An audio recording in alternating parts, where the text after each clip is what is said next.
রহিম online class.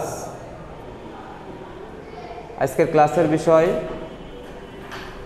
দৃশ্যমান ও অদৃশ্যমান সম্পদের হিসাবরক্ষণ পদ্ধতিতে সম্পত্তির অবচয় নির্ণয় করা। আমরা সম্পত্তির অবচয় নির্ণয়ের একাধিক পদ্ধতি নিয়ে এর আগের ক্লাসে আলোচনা করেছি। আজকে সরলরৈখিক পদ্ধতিতে সম্পত্তির অবচয় কিভাবে নির্ণয় করতে হয়, জাবেদা দিতে হয়, খতিয়ান করতে হয়, মেশিনের অবচয়যোগ্য মূল্য নির্ণয় করা যায়, এগুলো নিয়ে আলোচনা করব।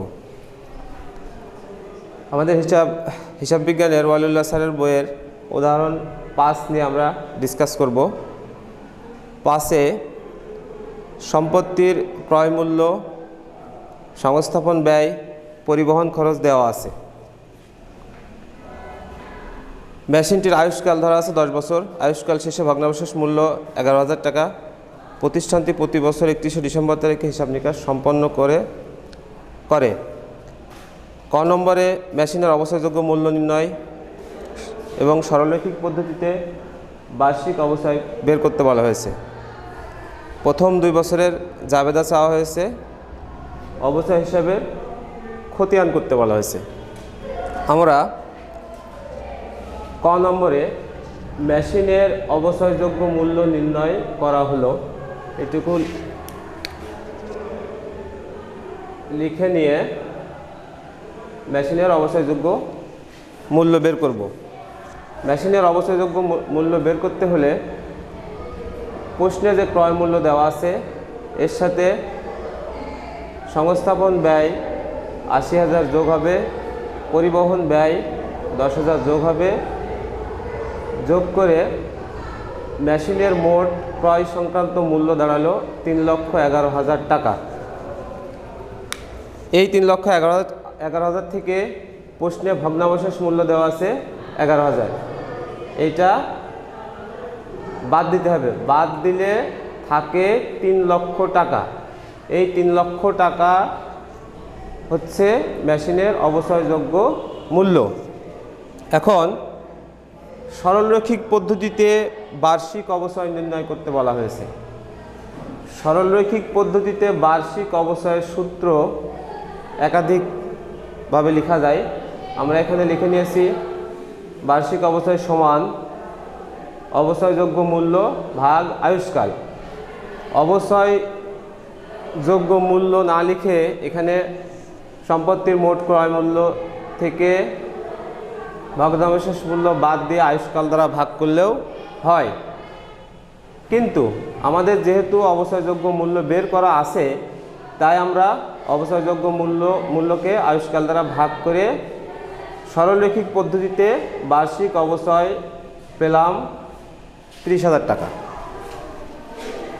প্রিয় শিক্ষার্থীবৃন্দু, অবচয়যোগ্য মূল্য বের করতে গেলে সম্পত্তির ক্রয় মূল্য থেকে ক্রয় মূল্যের সাথে যত প্রকার খরচ আছে সব যোগ করতে হয়। যোগ করে ভগ্নাবশেষ মূল্যটা বাদ দিব। বাদ দিয়ে সরলরৈখিক পদ্ধতিতে যে সূত্রটা আছে অবচয় বের করার, ওই সূত্রে ফেলাই দিলে আমাদের প্রতি বছর শেষে সরলরৈখিক পদ্ধতিতে মেশিনের বা ওই সম্পত্তির অবচয় মূল্য পাওয়া যায়। এখন আমরা জাবেদার যে নিয়মগুলো দেখছি সেই নিয়ম ফলো করে এই যে 30,000 টাকা প্রতি বছরের অবচয় বের করা হয়েছে এটার জাবেদা দিব এবং সেই অবচয়ের হিসাব বন্ধ করব। আমরা প্রথমে জাবেদার একটা ঘর কেটে নিয়েছি, উপরে হেডলাইন লিখে নিয়েছি জনাব তাহসিন এর জাবেদা বই।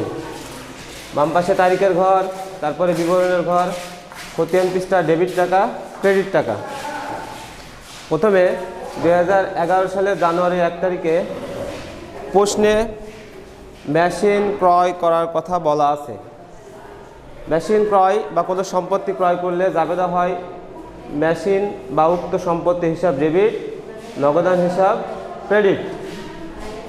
টাকা হবে মেশিনের মোট ক্রয় মূল্য 3,11,000 টাকা। আমরা অবচয়যোগ্য মূল্য বের করতে যায় 3,11,000 টাকা পাইছি। এইটা হচ্ছে আমাদের ক্রয় সংক্রান্ত জাবেদায় আসবে। বছরের শুরুতে মেশিন বা কোনো কলকবজা বা কোনো সম্পত্তি ক্রয় থাকলে তার জাবেদা এভাবে দিতে হয়। এখন আমরা সরলরৈখিক পদ্ধতিতে প্রতি বছর একই পরিমাণ একটা অবচয়ের মূল্য পেয়ে থাকি, সেটা আমরা বোর্ডে করে নিয়েছি। সেটার পরিমাণ কত? 30,000 টাকা। এইটার 2011 সালের ডিসেম্বর 31 তারিখে জাবেদা দিতে হবে। জাবেদার নিয়ম কি? জাবেদার নিয়ম হচ্ছে অবচয় হিসাব ডেবিট, পঞ্জীবিত অবচয় হিসাব ক্রেডিট। টাকা কত? 30,000 টাকা। বছর শেষে অবচয় হিসাবে আমরা পেয়েছি। আমরা পঞ্জীবিত অবচয় হিসাব লিখছি। এখন এই পঞ্জীবিত অবচয়ের জায়গা আমরা অবচয় সঞ্চিত হিসাব লিখলেও হবে। অর্থাৎ জাবেদাটা এরকম হয়, অবচয় হিসাব ডেবিট, পঞ্জীবিত অবচয় হিসাব ক্রেডিট, টাকা 30,000। এইটা না লিখে আমরা যদি লিখি অবচয় হিসাব ডেবিট, অবচয় সঞ্চিত হিসাব ক্রেডিট, টাকা 30,000, সেটাও হবে। আচ্ছা, এখন এই অবচয় হিসাব 2011 সালের হিসাব বছর শেষে হিসাবটা বন্ধ করতে হবে। বন্ধ করলে জাবেদা হয় আয় সারাংশ হিসাব ডেবিট, উক্ত অবচয় হিসাব ক্রেডিট।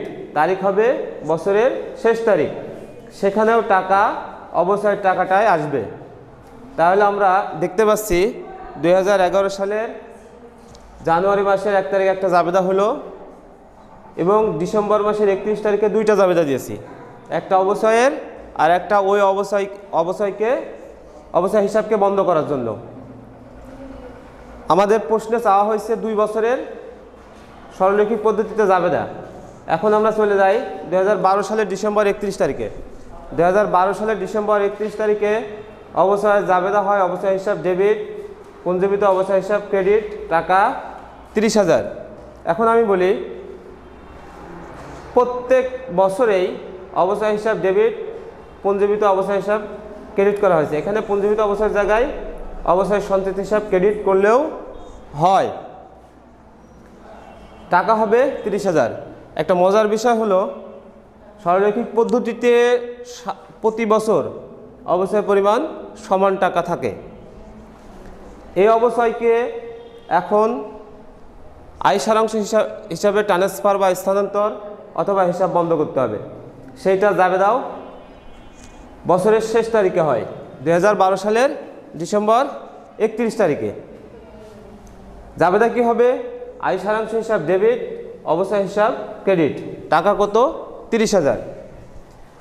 এখন যদি আমি বলি আরও 5 বছরের জাবেদা চাওয়া হয়, সেই ক্ষেত্রেও বছরের শেষ তারিখে অবচয় হিসাব ডেবিট, পঞ্জীবিত অবচয় হিসাব ক্রেডিট, টাকা 30,000। আর একটা জাবেদা হবে আয় সারাংশ হিসাব ডেবিট, অবচয় হিসাব ক্রেডিট, টাকা 30,000।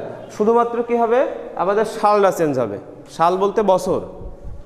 আরও 5 বছর চাক বা যেই কয় বছর চাক, শুধু বছর চেঞ্জ করে সেম জাবেদা দিয়ে সেম টাকার কাজ করতে হবে। আমরা এখানে ব্যাখ্যা লিখে নিই। আমরা আগের ক্লাসে ব্যাখ্যা নিয়ে আলোচনা করছি, আমি জানি তোমরা সবাই ব্যাখ্যা লিখতে পারবা। এখন এরপরে আমাদের অবচয় হিসাবের খতিয়ান চাওয়া হয়েছে। আমরা খতিয়ান 2টা পদ্ধতিতে করতে পারি, একটা হচ্ছে চলমান জের ছক আর একটা হচ্ছে সনাতন পদ্ধতি। সনাতন পদ্ধতির খতিয়ান আমরা আগেও করেছি, চলমান জের ছকের পদ্ধতিও আমরা আগে করেছি। এখন আমরা অবচয় অবচয়টা কোথা থেকে পেলাম? মেশিন সম্পদ থেকে। এই মেশিন সম্পদের অবচয় হিসাবের খতিয়ান করে দেখব। আচ্ছা, আমি বলি মেশিন হিসাব, নগদান হিসাব, অবচয় হিসাব, পঞ্জীবিত অবচয় হিসাব, আয় সারাংশ হিসাব, যেইটারই খতিয়ান চাওয়া হোক, এই জাবেদা থেকে আমরা একই নিয়মে খতিয়ানে ট্রান্সফার করতে পারবো। অবচয় হিসাবের খতিয়ান আমরা করেছি। এখন খতিয়ানগুলো পোস্টিং দিতে হয় হচ্ছে জাবেদা থেকে। খতিয়ানের প্রথম ঘরে আছে তারিখ, তারপরে বিবরণ, তারপরে জাবেদা পৃষ্ঠা, ডেবিট টাকা, ক্রেডিট টাকা, উদ্বৃত্ত বা জের। এখানেও 2টা টাকার ঘর আছে, একটা ডেবিট টাকা আর একটা ক্রেডিট টাকা। প্রথমে আমি দেখি আমার অবচয় কত তারিখে কত সালে আছে। আমাদের জাবেদা বইতে ডিসেম্বর 31 তারিখে অবসর হিসাব ডেবিট, পুঞ্জীবিত অবসর হিসাব ক্রেডিট করা আছে। আমরা খতিয়ান করব কিসের? অবসর হিসাবের। উপরে অবসর হিসাব লিখে নিয়েছি। প্রথম কাজ হচ্ছে আমার বছরের তারিখে বছর এবং তারিখ লেখা। আমরা লিখলাম কত? 2011 ডিসেম্বর 31। আমরা জাবেদা বইতে দেখতে পাচ্ছি অবসরের বিপরীতে কি আছে? পুঞ্জীবিত অবসর হিসাব। খতিয়ানের বিবরণে আমরা পুঞ্জীবিত অবসর হিসাব লিখে নেব। লিখে নিয়ে অবসরের টাকা আছে ডেবিট পাশে, আমরা এখানে ডেবিট পাশে টাকা বসাইছি। এখন এই ডেবিট পাশের টাকা উদ্বৃত্ত বা জেরের ঘরে অটোমেটিক্যালি স্থানান্তর হয়ে যায় নিয়ম অনুসারে। এই 30,000 এখানে আসছে। এবার 2011 সালের ডিসেম্বর 31 তারিখে আরেকটা জাবেদা আছে আয় সারাংশ হিসাব ডেবিট, অবসর হিসাব ক্রেডিট। এখানে আমরা দেখতে পাচ্ছি অবসর হিসাব আছে। তাহলে নিয়ম অনুসারে 2011 সালের ডিসেম্বর 31 তারিখে আরেকটা পোস্টিং হবে। সেখানে আমরা লিখব অবসরের বিপরীত পাশে আয় সারাংশ আছে। এখানে লিখে নিলাম আয় বিবরণে আয় সারাংশ হিসাব, অবসরের টাকা আছে ক্রেডিট পাশে জাবেদা বইতে। জাবেদা বইতে ক্রেডিট পাশে আছে বিধায় আমরা খতিয়ানেও ক্রেডিট পাশে পোস্টিং দিলাম। আমাদের আগে দেখতে পাচ্ছি উদ্বৃত্তের ঘরে ডেবিট পাশে 30,000 টাকা আছে, নতুন আমরা ক্রেডিট পাশে 30,000 টাকা পেলাম। তাহলে এই যে ডেবিট আর এই credit, debit credit plus minus হয়ে 0 টাকা হয়েছে। এখানে আমরা 0 বসালেও পারি, আবার এরকম একটা ছোট্ট করে দাগ দিয়ে রাখলেও হবে। এবার আমরা 2012 সালের ডিসেম্বর মাসে দেখি। 2012 সালের ডিসেম্বর 31 তারিখে অবসর হিসাব ডেবিট, পুঞ্জীবিত অবসর হিসাব ক্রেডিট করা আছে। আমরা খতিয়ান করতেছি অবসর হিসাবে।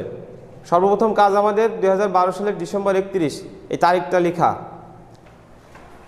অবসর হিসাবের বিপরীত পাশে আছে কি? পুঞ্জীবিত অবসর। আমরা বিবরণে পুঞ্জীবিত অবসর হিসাব লিখে নিলাম। লিখে নিয়ে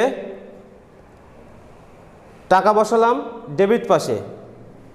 আগের নিয়ম অনুসারেই খতিয়ানের সবসময় নিয়ম একই থাকে। অবসর হিসাবের টাকা ডেবিট পাশে আছে জাবেদা বইতে, এই 30,000 টাকা খতিয়ানে 30,000 টাকা ডেবিট করতে পারছি। এখন এটা অটোমেটিক্যালি জের বা উদ্বৃত্ত পাশে পোস্টিং দিতে হবে 30,000 টাকা। আচ্ছা, এখানে 30,000 টাকার ফিগার চেঞ্জ হলো না। এর কারণ হচ্ছে আগের বছরের শেষ তারিখে টাকা আছে 0। এই 0-র সাথে 30,000-এর কাজ যদি আমরা করি তাহলে 30,000 টাকায় ব্যালেন্স হিসেবে চলে আসে। আচ্ছা, আবার ফিরে যায় জাবেদা বইতে। জাবেদা বইয়ের 2012 সালের ডিসেম্বর 31 তারিখে জাবেদা আছে আয় সারাংশ হিসাব ডেবিট, অবসর হিসাব ক্রেডিট। অবসরের বিপরীত পাশে আছে আয় সারাংশ হিসাব। আমরা বিবরণে আয় সারাংশ লিখে নিলাম। লিখে নিয়ে অবসরের টাকা আছে ক্রেডিট পাশে। এই ক্রেডিট পাশের টাকাটা আমি খতিয়ানের ক্রেডিট পাশে পোস্টিং দিলাম। আমি দেখতে পাচ্ছি আমার খতিয়ানের উদ্বৃত্ত বা জের আছে 30,000 টাকা ডেবিট। এখানে 30,000 টাকা ডেবিট আছে, আবার পেলাম নতুন করে ক্রেডিট 30,000 টাকা। ডেবিট ক্রেডিট প্লাস মাইনাস হয়ে 0 টাকা হলো। এইটাই হচ্ছে অবসরের খতিয়ান। এখন যদি আরও 2 বছরে জাবেদা করা থাকতো, খতিয়ানে আমরা শুধু এই তারিখগুলো চেঞ্জ করে সেম কাজ করলেই খতিয়ানে পোস্টিং দেওয়া সম্ভব হতো। এছাড়াও আমরা এখান থেকে মেশিনের খতিয়ান করতে পারবো, নগদানের খতিয়ান করতে পারবো, পুঞ্জীবিত অবসরের খতিয়ান করতে পারবো, আয় সারাংশের খতিয়ান করতে পারবো। নিয়ম বা রুলস একই। এই অঙ্ক থেকে আজকে আমরা শিখলাম, বা এই ক্লাস থেকে আজকে শিখলাম মেশিনের অবসরযোগ্য মূল্য নির্ণয় করতে হয় কিভাবে, সরলরৈখিক পদ্ধতিতে বছর শেষে কিভাবে অবসর কাটতে হয় বা অবসর ধার্য করতে হয়, এই অবসরগুলোকে জাবেদায় কিভাবে পোস্টিং দিতে হয়, জাবেদায় পোস্টিং দেওয়ার পরে সেই জাবেদা বই থেকে কিভাবে খতিয়ান করতে হয়, এতগুলো ইভেন্ট সম্পর্কে আমি ডিসকাস করলাম। আগামী ক্লাসে আমরা ক্রমহ্রাসমান জের পদ্ধতি নিয়ে আলোচনা করব। আজকে এ পর্যন্তই। সবাইকে ধন্যবাদ। আল্লাহ হাফেজ।